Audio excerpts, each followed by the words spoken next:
Hey guys, Colt with Good Moral Tactical here with you today with a guest. This is going to be part of a new series called Ask a Sniper. This is my good friend David, and I'll let him introduce himself a little bit to you guys. And we're just going to talk about his background a little bit more and hopefully have him come back to the channel and do a few different topics for us. So go ahead and introduce yourself, man. Sure. Well, thanks for having me. My name's David. I was with the 10th Mountain Division, Sniper Element.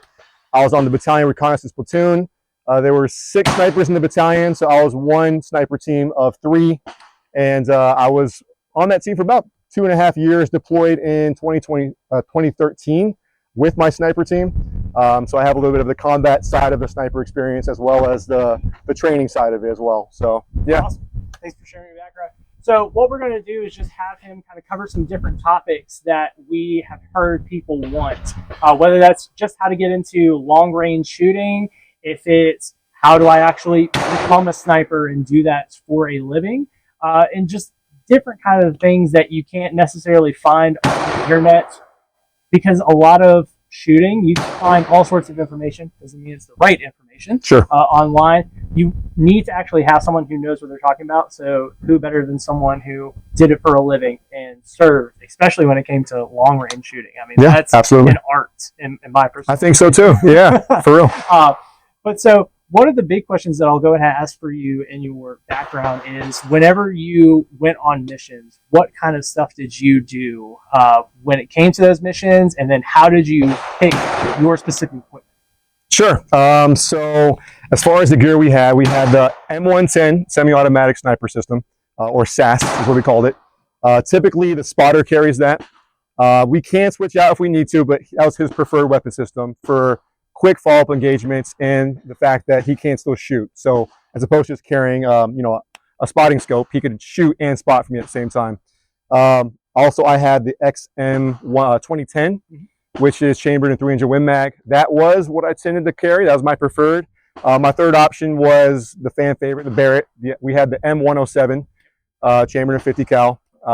It's a hoss of a rifle that is very heavy, 30-pound plus, rifle, very heavy. Didn't take it out a whole lot, but those were my 3 rifles of as far as the options I got to choose from on mission sets. And we did have some autonomy on how we implemented those weapon systems. Okay. I can tell you out of the gate, we never used the 50 cal for anything other than static positions. So for example, if they wanted us to be in a tower and they said your sector requires to, be a sniper from this tower and you're not going to move for the next several hours, then we might employ the 50 cal there. To not move, because I'm not humping that thing up and down mountains. Sure. I mean, that thing is it was bad enough trying to do that with the 2010, let alone the 50 cal. So that was also very good at taking out vehicles, because you could hit the engine block and add a little more punching power. Didn't get used a whole lot, to be quite frank. So my preferred was the XM 2010, and I was in Afghanistan for my deployment, so we were at about maybe 9,000 or so feet above sea level. Okay. So I liked the 300 Win Mag chamber the best. So that tends to be what I use. It was a very flat shooting round, and we could effectively engage up to about 1,500 meters fairly easily with the 300 Win Mag. So that was my preferred loadout. We actually had the option to run my M4 as well, and a lot of snipers actually prefer to do that. So where they would carry their M4 on their person, and they would carry their long gun on their back. And mine was collapsible, so you could technically put it in your bag and have the barrel facing up and change out when you get to your final firing position. That was more weight. That was a lot more ammo you had to carry for both weapon systems. So I personally did not do that. I carried my XM 2010 on my person and all the mags I had for that. I usually carried a loadout of maybe it was about five mags worth, so it wasn't a whole lot. Bolt action rifle, I shouldn't need that much. My spotter probably carried about for his 308, the M110. I would say probably about maybe 5 mags as well, 5 20-round mags. So he had a decent loadout if he needed to. Okay. So typically I would just carry my rifle on my person and not want to carry the M4 plus 200 more rounds of ammo up and downhill. So that would definitely weigh you down. For me, the weight of what I carried was crucial. Sure. After 20 miles, it adds up pretty quickly. Yeah, so I mean, trying to get as light as you can, so that way, whenever you finally do get into those sniper positions, and not being nearly as exhausted, because as I'm sure you can attest to. Yeah. The little details of Mhm. breath, your heart rate, they really affect that long. Absolutely. So Absolutely. going a little bit more slick probably. Yep. Definitely. Absolutely. So yeah, that was pretty much how the loadout system went. We chose whatever we want. As far as gear, as far as what we wore on our person, it's really personal preference. Of course, I wore first aid kits on me and things like that, but pretty standard stuff. Okay.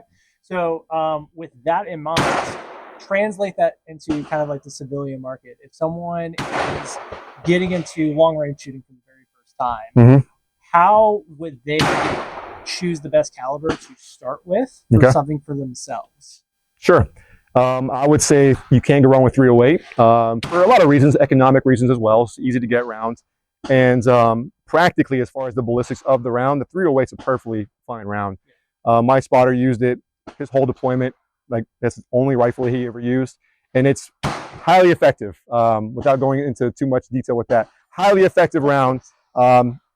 Once again, we're pushing up to 1,500 meters with the 308. So once again, the elevation helps get that extra distance. I'm not sure you could do that stateside, but I would say a 308 is a good starting point. Good ballistics to it, a good ballistic coefficient to it, and easy to get and easy to train on. And I think number one is how many rounds you put through the rifle is the most important. So the economics behind how much rounds you can buy matters. So I think a 308 is a great place to start, and then maybe branch into 300 Win Mag and the 6.5 Creedmoor and things like that. Yeah, some of those new like fancier yeah, ones. sure. You hear all the things, the 6.5 Grindles, Yep. the AR-15 Yep. platform, AR-10 has the 6.5 Creedmoor, like you were saying. There's all these different ones, but 308's been around for a long time. It's not going anywhere. Mhm. So I kind of agree with you. I think that's really a good staple caliber. It's a good starting point. Yeah. And served us well this far. Yeah, and agreed. You can find that round pretty much in any store. So agreed. I think those are some good things. And again, this is going to be the start of a series with David here, where you can just put your comments in for any questions that you have, topic that you want to talk about, anything that you want to just have him address. And we'll read through those and see what we can possibly do in the future of collaboration and maybe do a few tests on the range, if that sounds good. Yeah, absolutely. All right. Well, hope you guys enjoyed the introduction, and we hope to see you with more videos from David very soon.